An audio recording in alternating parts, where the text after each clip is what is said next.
Lake Forest, ill. There's a trophy at stake at the BMW Championship, a nice piece of silver that will look great in pictures and, in all likelihood, will belong to Mark Leishman by Sunday night.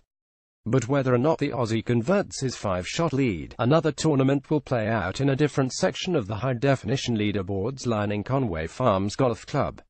Each stop along the FedExCup playoffs brings with it a bubble watch, but nowhere is the cut more dramatic than here. Players talk all season long about hoping to make it to the season-ending Tour Championship and giving themselves a shot at a $10 million bounty.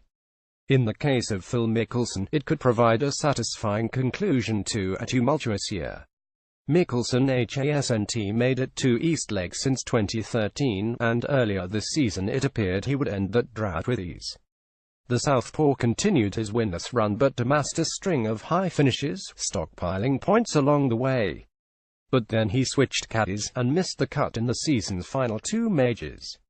Suddenly Mickelson entered this week's event outside the bubble at number 34, still with work to do. Saturday's round served as a bit of a microcosm for Mickelson, as he raced out with 3 birdies over his first 6 holes to move comfortably inside the top 30 projections. He then played his next 12 holes in 2 over and watched his name drift back to the wrong side of the bubble.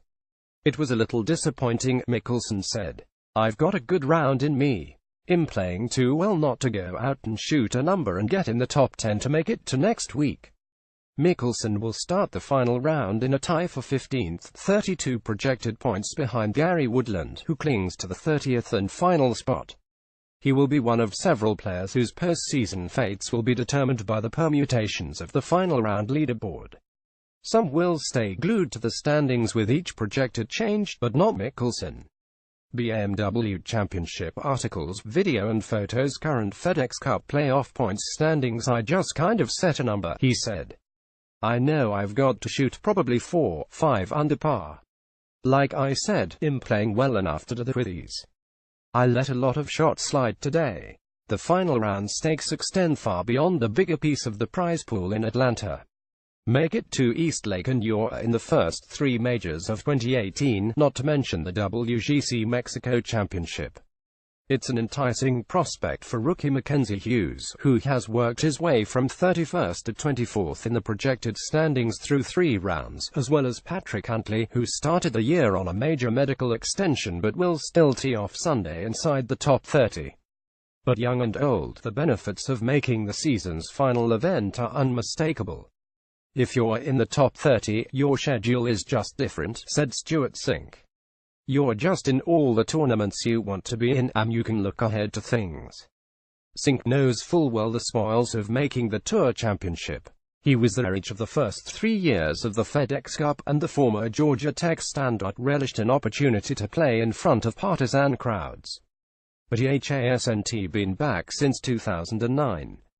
Now 44 years old and 8 years removed from his last win, Sink bogeyed the final 2 holes of his 3rd round to drop from inside the projected top 30 to number 44. So there's work to be done, but he's not shying away from the stakes.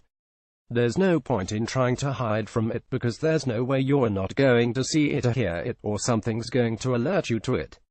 "And then what are you going to do?" Sink said. "You can't unknow it or unhear it. So I don't think it's appropriate to try to ignore it. You have to embrace it." It's an interesting dynamic here in the season's penultimate event. The top 20 ASA players have already booked hotels for Atlanta, while most of those who started the week outside the top 50 know full well that they are heading into the final competitive round until next season. But for the handful of players in the middle, those with realistic aspirations of either staying inside the top 30 or crashing the party at the last minute, there's everything still to play for and only 18 holes left to make a move.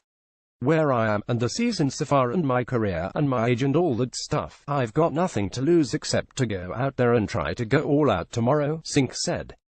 "One good round might just be enough to get me in the Tour Championship.